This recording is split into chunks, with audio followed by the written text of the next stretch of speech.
안녕하세요. 토요미스테리 디바제시카입니다. 미국 중남부 테네시주에 위치한 마운틴시티. 인구가 한 2,500명 정도 되는 작은 마을입니다. 여기서 2012년 1월 31일 상상도 할 수 없는 범죄가 벌어지죠. 사진 속 인물은 빌리 진 헤이워즈 그리고 그녀의 남자친구 빌리 페인인데요. 집 안에서 둘 다 숨진 채 발견이 돼요. 총상을 입었는데 더 끔찍한 건 남자친구 빌리의 목이 완전히 잘려 있었다는 점이죠. 참고로 두 사람 이름이 똑같이 빌리라서 여자는 헤이워즈로 남자는 빌리로 부르겠습니다. 그런데 이 상황 속에 생존자가 있습니다. 그건 바로 태어난 지 8개월 된 아기. 아이는 엄마 헤이워즈의 품에서 탈진한 상태로 발견됐어요. 다행히 생명에는 지장이 없었고요.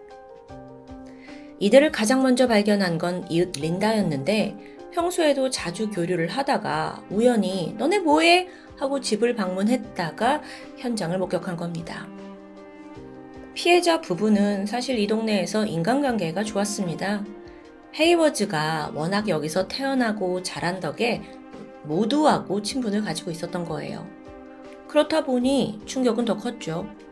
경찰은 즉각 증언을 모았고 용의자를 추적합니다. 그런데 이때 주민들이 다 같이 공통된 말을 합니다. 빌리와 헤이워즈한테 원한이 있는 사람 걔밖에 없잖아. 바로 제널 포터에 관한 이야기였어요. 생전에 이 커플이 제널과 사이가 좋지 않았다는 걸 모르는 사람은 없습니다. 작은 마을이어서도 그렇지만 또 다른 이유는 제넬이 좀 특이한 인물이었기도 했어요. 그 사건 당시에 31살이던 제널 포터는 여기 출신은 아닙니다. 1981년생이고 필라델피아가 고향이죠. 그러다 2005년 이 마운틴 시티로 가족과 함께 이사를 오는데요. 이때 당시 그녀의 나이가 20대 중반. 근데 좀 이상했습니다. 운전도 못하고 직업도 없어요. 근데 미국은 사실 차 없이 굉장히 생활이 힘들거든요. 근데 제넬은 다 컸는데 왜 그럴까 보니까 굉장히 그 부모의 그늘 아래서 살아가고 있는 것 같더라고요. 언제든 부모가 따라가고 부모가 다 해주고. 가족 관계를 좀 보면 제널의 아버지 마빈 포터는 미 해군 출신이었습니다. 그리고 어머니 바바라는 컴퓨터 회사에서 근무를 했고요. 엄마가 특히나 이 집안에서 벌어지는 일들을 세심하게 챙기고 딸도 챙기는 아주 책임감 강한 여성이었는데요. 이 가정 환경을 좀 살펴보면 제넬의 부모님이 딸이 아주 어릴 때부터 그녀를 좀 과잉보호하는 경향이 있습니다.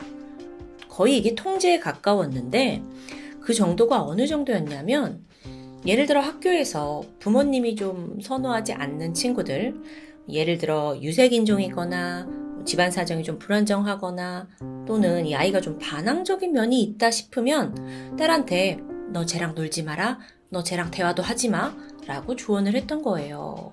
심하죠. 결국 제넬의 언니는 이런 통제에 못 이겨서 부모와 연을 끊게 되거든요. 근데 어린 제넬은 여전히 그늘에서 벗어나지 못했고요. 그러다 보니 학창시절 친구가 없었습니다. 유년기는 외롭게 지나가요. 학년이 올라갈수록 괜찮아졌냐? 아니었습니다. 제넬은 어느덧 괴롭힘의 대상이 되어버리는데 얘가 좀 키가 크고 덩치가 있었거든요, 어릴 때. 또 거기에 비해서 목소리는 애기 같은 목소리를 내는 거예요. 그러니까 놀림의 대상이 되죠? 더 큰 문제는 제넬이 학습장애, 언어장애를 앓고 있었습니다. 이게 저학년일 땐 그나마 괜찮은데 시간이 갈수록 또래들과 차이가 나요. 그러니까 친구들이 야, 쟤 좀 모자란 거 아니야? 하면서 그녀를 멀리하게 된 거고요. 그렇게 학교를 졸업하고 성인이 된 제널은 어떤 사람이 되었냐?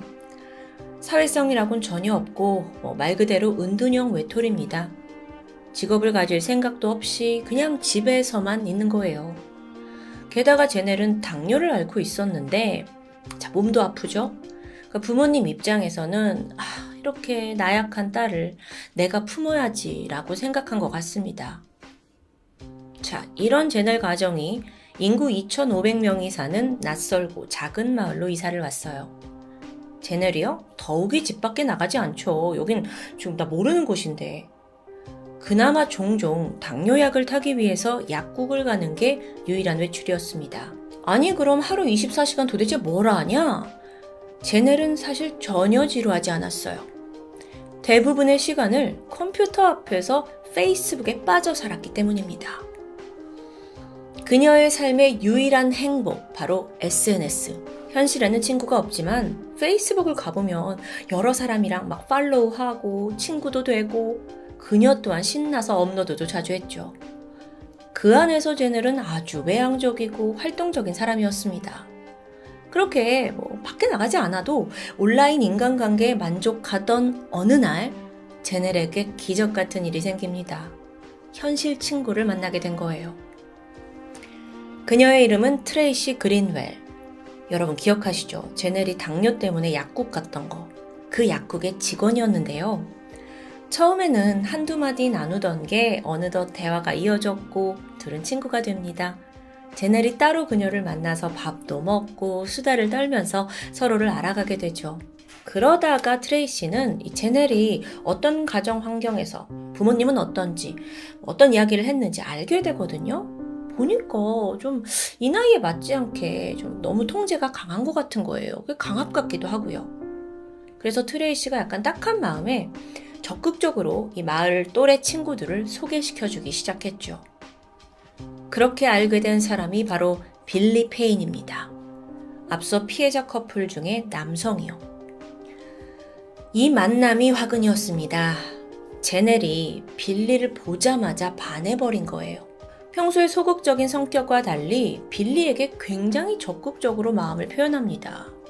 근데 반대로 빌리는요? 이게 불편하죠. 왜냐면 제넬이 또래보다 조금 미성숙한 정신 연령에 또 사회성도 부족하거든요.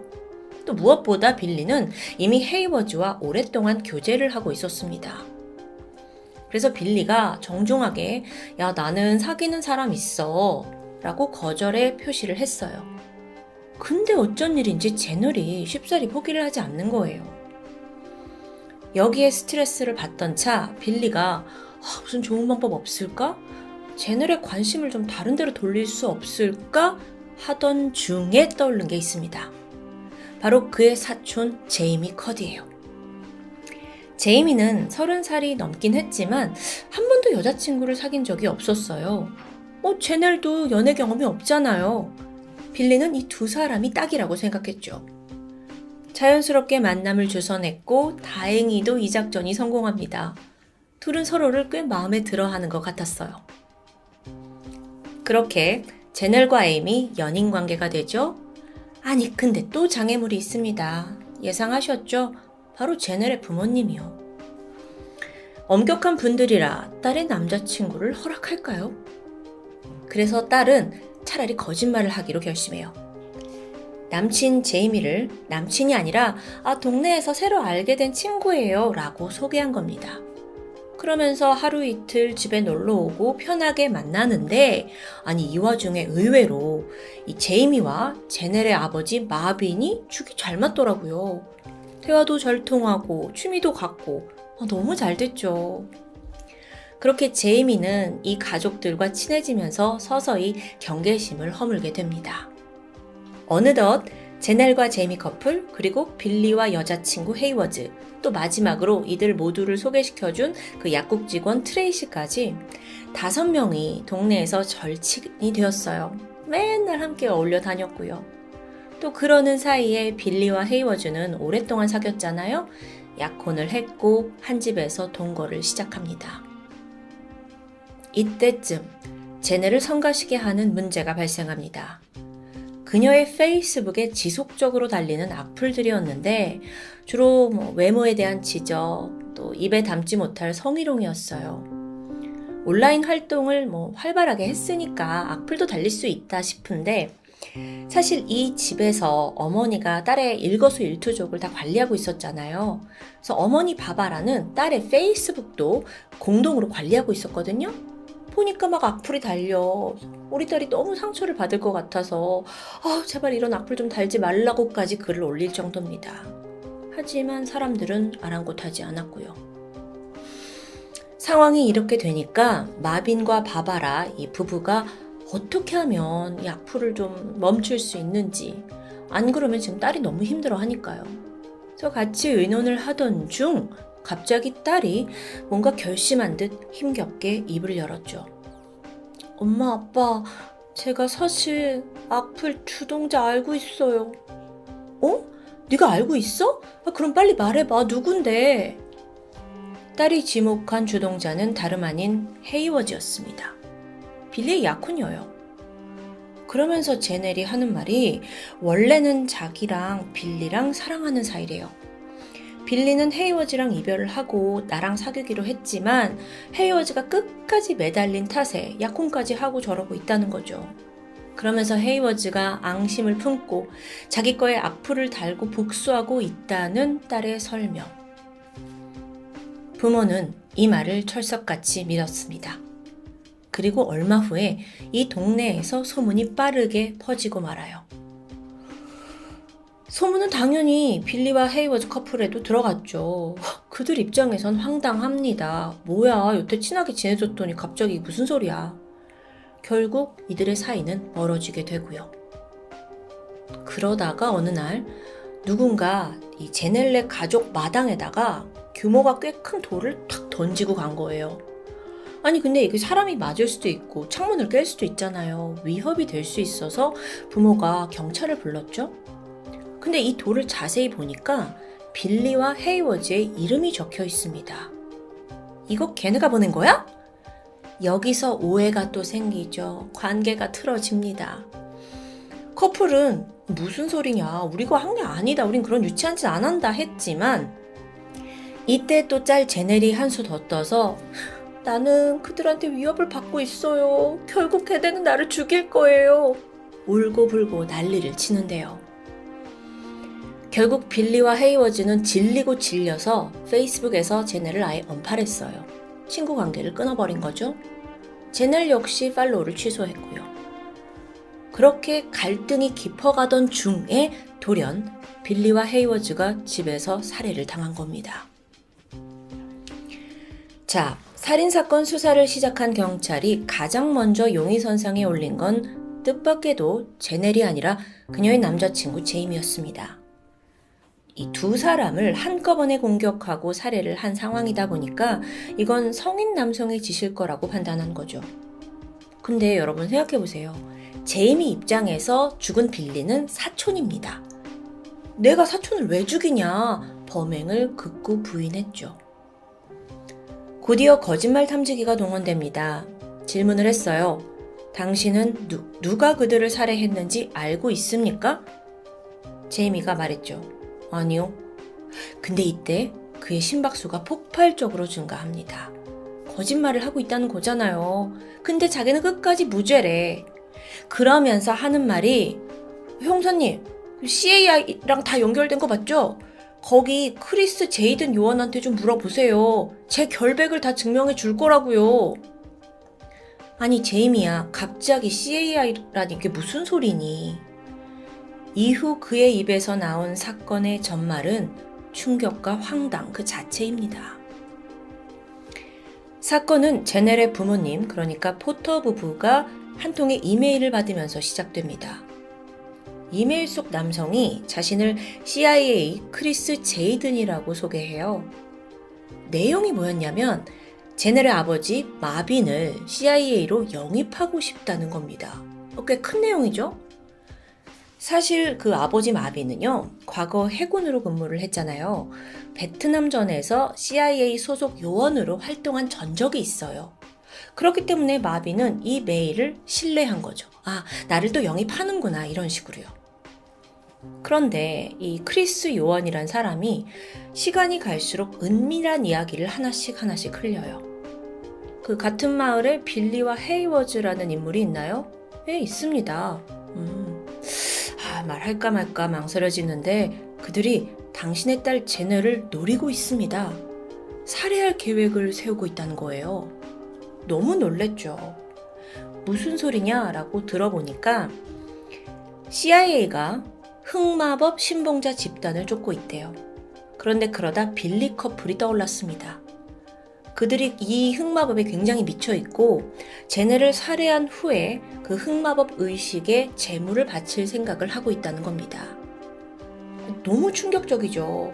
그러면서 크리스 요원이 하는 말이 그들이 제네를 해치기 전에 먼저 딸을 보호하기 위해 걔네를 제거해야 한다는 주장.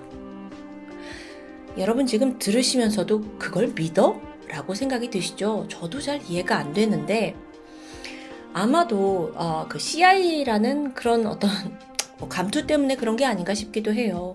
또 딸에 대한 살해 위협을 그냥 어떤 아버지가 그냥 넘길 수 있냐고요. 그 이후로도 포터 부부와 크리스는 수많은 이메일을 주고받았습니다. 여기서 마비는 자기는 이미 CIA 요원이 된 거고요. 그러던 어느 날 드디어 지령이 내려왔죠. 이 지령, 이걸 수행하기 위해 마빈이 한참을 고민하다가 혼자서는 안 되겠다 생각했어요. 그래서 연락을 취한 게 제임이었죠. 그러면서 자기가 지난 몇 개월간 크리스와 나눈 대화를 다 이야기해 주거든요. 근데 이걸 제이미가 또 진짜라고 믿어요. CIA로부터 지령이 내려왔구나.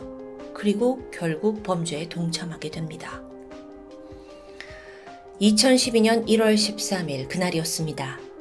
마빈과 제이미, 2인조는 빌리와 헤이워즈가 살고 있는 집에 침입합니다. 가장 먼저 마빈은 빌리와 딱 마주했어요. 무슨 일이세요? 말이 끝나기도 전에 총성이 울렸습니다. 주저없이 총을 쏜 거예요. 그리고 그 소리에 놀라서 헤이워즈가 방에서 막 뛰쳐나왔죠. 여보 하면서. 근데 보니까 품에는 어린 아들이 안겨있더라고요. 마빈은 무자비했습니다. 그녀에게도 역시 총을 쏴요. 두 사람이 완전히 죽은 걸 확인하고 목이 잘리고 2인조 범인은 곧장 도주합니다. 자, 여기까지가 여러분 지금 제이미가 하고 있는 내용이에요. 정리해보면 흑마법 신봉자를 제거하기 위해 CIA 지령을 그러니까 이 제넬 아빠가 수행했다는 거잖아요. 이걸 들은 수사관들은 얼마나 황당하냐고요. 크리스요? CIA 요원 아닙니다. 확인해보니까 그런 요원이 존재하지 않아요. 제이미도 이걸 알게 되고 상황 파악을 하면서 궁지에 몰렸죠. 그럼 자긴 지금 아무 일도 아닌 거에 동참을 한 거니까요. 그래서 이때 검찰이 제안을 해요. 마빈의 범행에 대한 결정적인 증거 네가 가져올 수 있겠니? 그거 제공해주면 너는 감형해줄게. 다행히도 생각해보니까 마빈과의 과거 통화 내역이 남아있었습니다. 살인이 벌어진 이후 따르르릉 하고 마빈이 전화를 걸어왔어요. 그가 또박또박 제이미에게 말했죠. 흔적 다 지웠지? 깨끗이 처리한 거 맞아?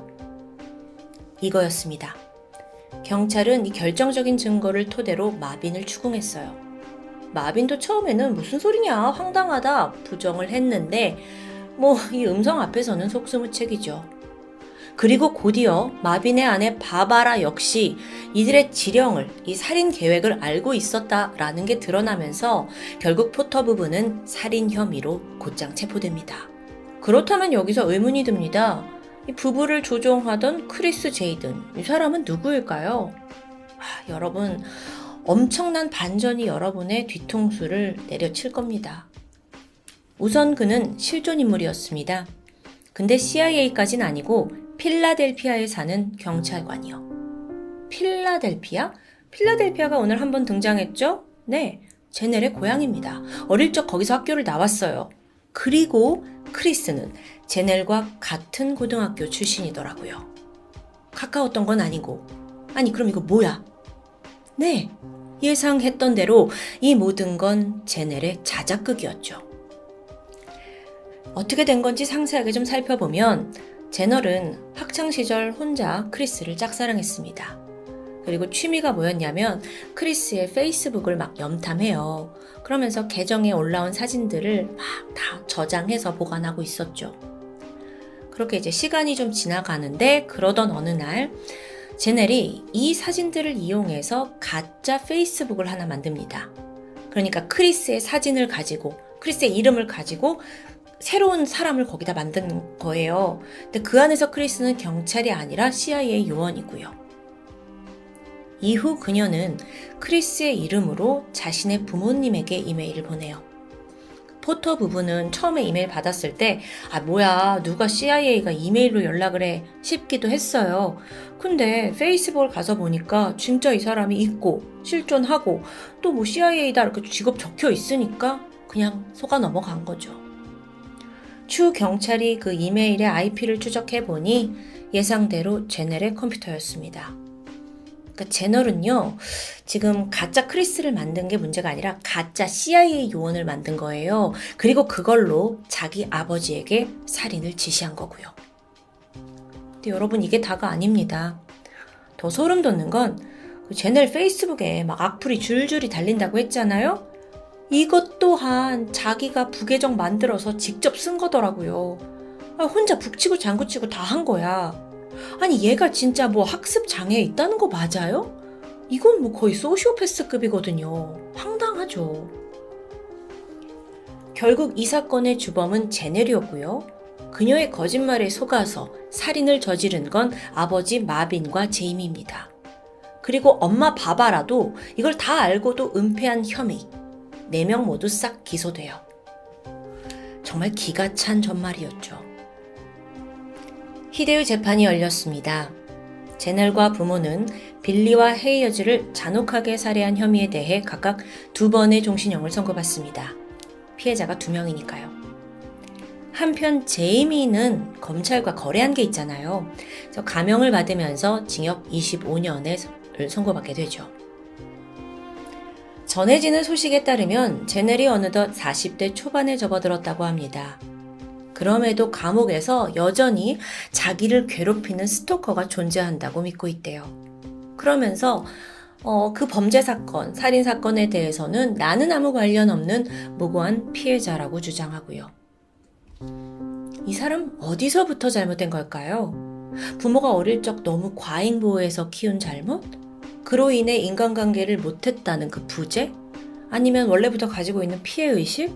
온라인에 너무 심취한 게 문제? 아니면 내가 원하는 걸 뭐든지 할 수 있다는 자만심? 아니 그것도 아니라면요. 정말 친부모조차 아이를 기르는 내내 몰랐던 어쩌면 살인을 조종할 수 있는 영악한 본능을 제넬이 여태까지 숨기고 있던 건 아니었을까요?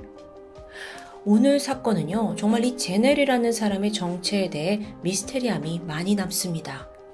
여러분의 생각은 어떠신가요? 댓글로 편하게 남겨주세요. 지금까지 토요미스테리 디바제시카입니다. 안녕하세요. 토요미스테리 디바제시카입니다. 오늘 사건은 정말 반전의 충격이 이어집니다. 구독하고 보시면 더 감사하겠죠. 물론 전적으로 여러분의 선택입니다. 미국 미시간주 디트로이트에서 북쪽으로 약 1시간 거리에 위치한 작은 농촌 마을 아마다. 전체 인구가 1,700명 정도 되는 아담한 마을입니다. 그렇다 보니 한 집 건너면 주민들끼리 다 알 정도로 아주 친밀도가 높은 곳이죠. 그래서였을까요? 웬만해선 대문을 잠그는 집이 거의 없었고 마을에 상주하는 경찰도 단 2명이 전부였습니다. 참고로 이곳에서 마지막으로 발생한 강력사건은 1973년 기록이 전부였을 정도죠. 이 마을에 살던 14살 소녀 에이프릴 밀삽은 엄마 제니퍼, 양아버지 데이빗, 그리고 보더콜리 강아지 페닝과 함께 살고 있었습니다.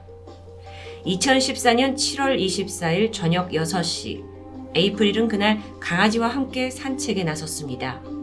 때마침 선선한 기온이라서 가볍게 걷기에 딱 좋았는데요.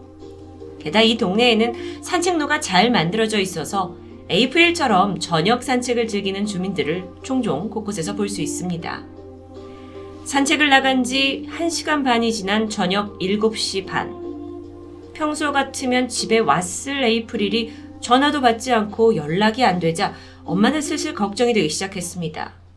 그래서 딸 친구들에게 연락을 돌리게 되는데 그 중에는 딸의 남자친구인 오스틴도 있었죠. 전화해보니까 오스틴은 친구들과 함께 있다면서 엄마의 연락을 받고서야 에이프릴에게서 온 문자를 확인합니다. 내용을 보니까 나 지금 막 납치당할 뻔했어 라는 에이프릴의 문자가 남겨져 있었어요. 발신 시간은 저녁 6시 28분. 심상치 않았죠. 그래서 바로 전화를 걸었는데 음성으로 넘어갈 뿐 아무런 대답은 없습니다. 같은 시각 에이프릴이 지나간 산책로에서 자전거를 타고 있던 부부가 이상한 장면을 목격합니다. 보더콜리 강아지 한 마리가 혼자 떠돌면서 시끄럽게 짖고 있는 겁니다. 목줄이 채워져 있어요. 그런데 주인이 보이지 않았는데요. 걱정이 된 부부가 가까이 다가가는데 강아지가 이 부부를 막 돌아보면서 그들을 어딘가로 이끄는 듯한 느낌을 받았습니다. 결국 부부가 강아지를 따라 나섰고 그렇게 도달한 곳에 머지않아 한 여성의 시신을 발견합니다. 14살 에이프릴이었죠. 강아지는 그녀의 반려견 펜이었습니다.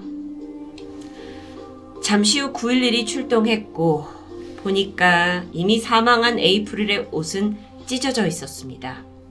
머리에는 단단한 무언가로 내리친 듯 상처를 통해 많은 피가 흐르고 있었죠. 부검을 해보니까 사인은 질식사였습니다. 누군가 발로 그녀의 목과 가슴을 강하게 압박했던 정황이 드러나는데요. 특히나 목에는 범인의 것으로 보이는 운동화 자국이 남겨 있었죠. 이 참혹한 살인사건에 평화롭던 시골 마을은 큰 충격에 빠졌습니다. 아니, 누가 도대체 14살 소녀를 이렇게 잔혹하게 살해한 걸까요? 그 충격과 반전의 전말이 이제부터 밝혀집니다. 가장 처음 유력한 용의자로 떠오른 건 에이프릴의 남자친구 오스틴이었습니다.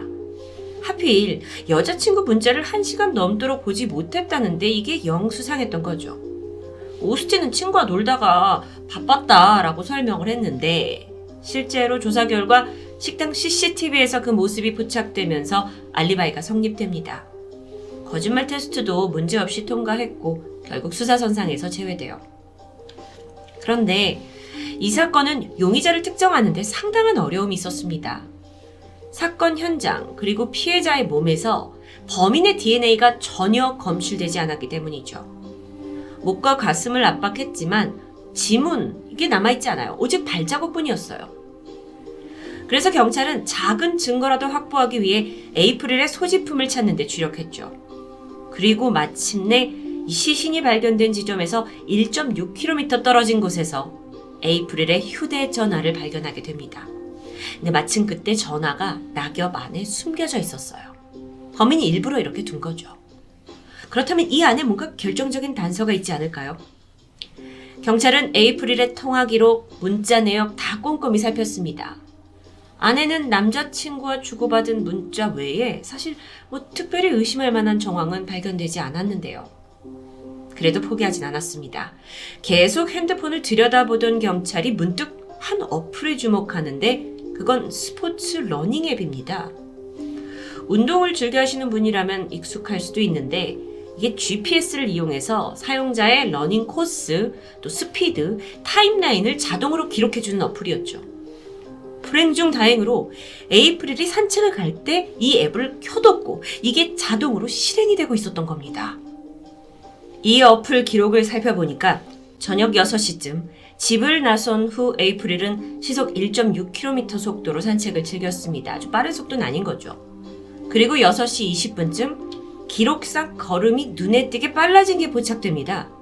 그리고 그때로부터 8분 후에 에이프릴이 남자친구에게 내가 납치당할 뻔했다라는 문자를 보낸 정황이 딱 일치했죠.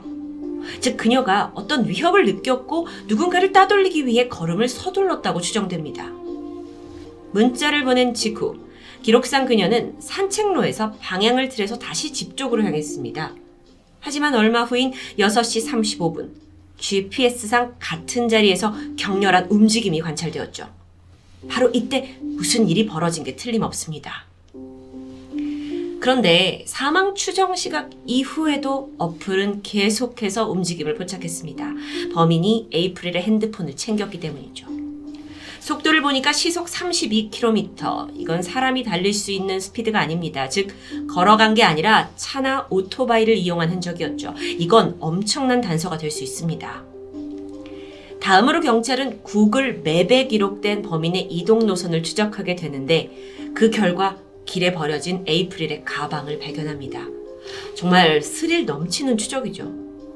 하지만 아쉽게도 이후 핸드폰이 버려졌고 그 다음으로 범인의 이동 경로를 알 방법은 없습니다. 어쨌든 이 에이프릴이 켜둔 피트니스 앱이 수사에 큰 도움을 주었습니다. 경찰은 핸드폰이 밝힌 노선, 시간을 이용해서 부근에 있는 목격자들을 수색하기 시작했어요. 워낙 작은 마을이잖아요. 그래서 이미 주민들의 관심이 초집중된 상태였고 이때 들어온 제보만 1000건에 달했습니다.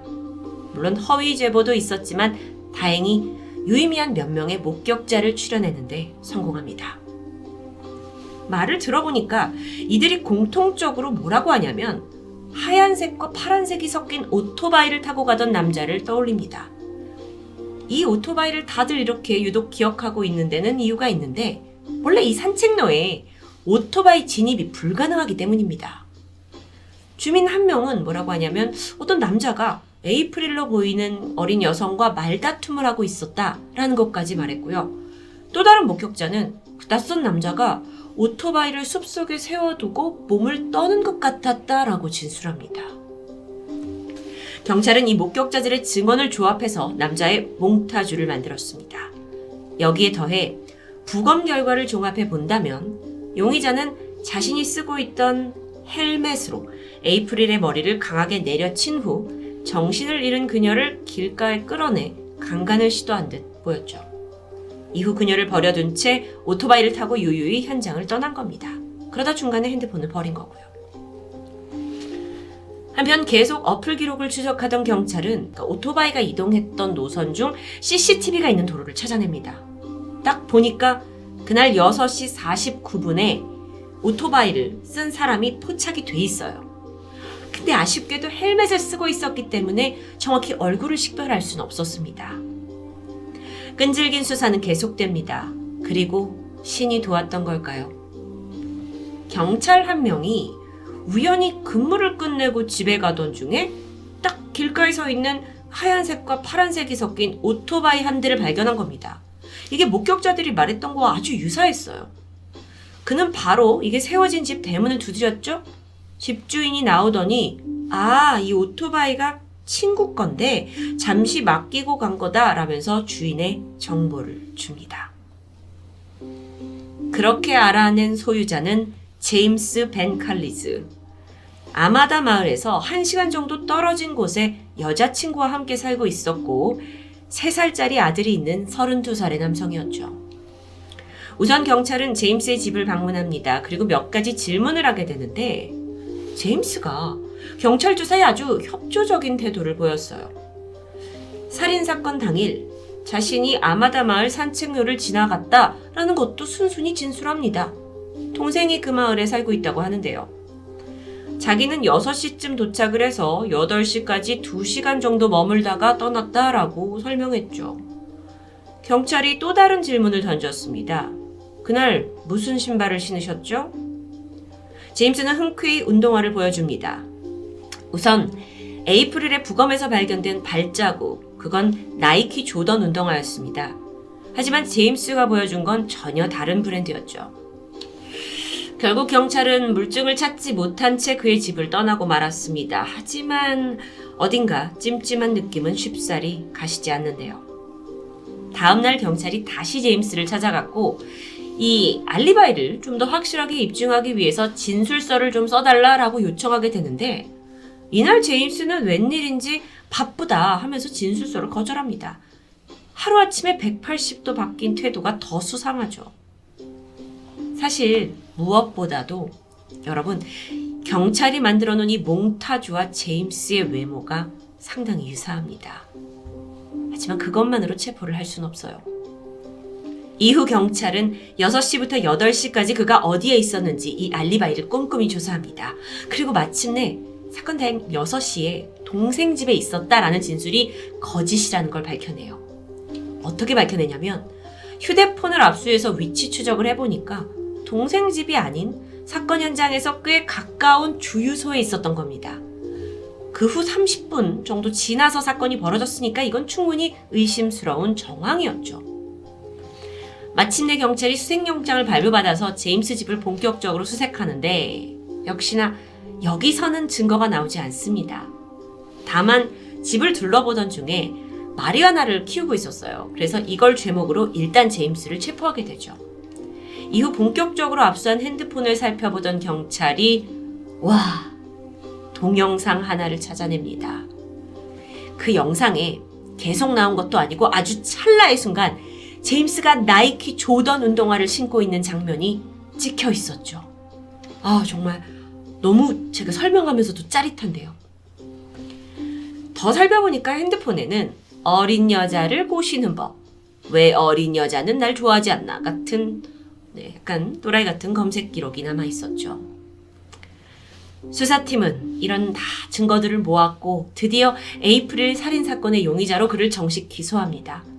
속 시원하게 해결될 줄 아셨겠지만 제임스 변호사 주장이 만만치 않습니다.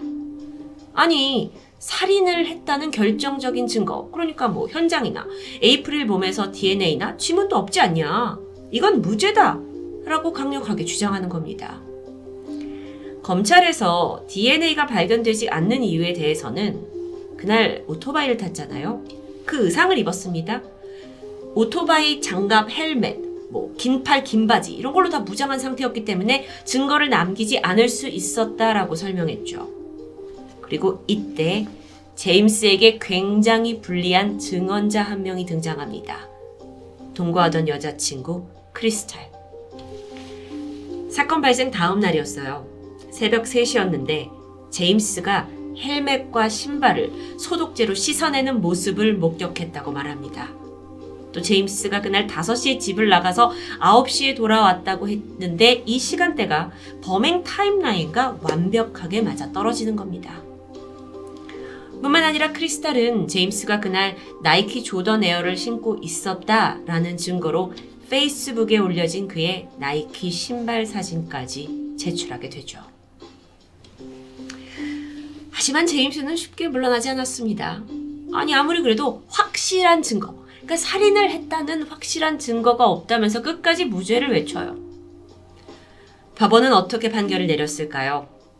수많은 목격자들의 진술, 여자친구의 증언, 그리고 에이프릴의 앱이 가리키는 위치들, 핸드폰 위치 추적, 이 모든 종합적인 증거를 토대로 제임스에게 1급 살인 유죄를 판결합니다. 드디어 이 긴 여정이 시원하게 끝났고 정말 한편의 영화 같은 스토리죠. 하지만 14살 소녀 에이프릴의 죽음은 가족과 친구, 이 지역사회에 큰 슬픔과 충격을 남겼습니다. 자칫 미궁으로 빠질 뻔했던 사건이 그래도 그녀가 사용했던, 켜놨던 그 스마트폰 앱을 통해서 극적으로 해결됐고 또 상황이 이렇다 보니 언론은 에이프릴이 죽기 전 직접 자신의 살인자를 잡은 거다라고 보도하기도 했죠. 에이프릴 밀삽. 이제는 그녀가 편히 눈을 감고 영원한 안식을 취하길 바랍니다. 토요미스테리 디바제시카입니다.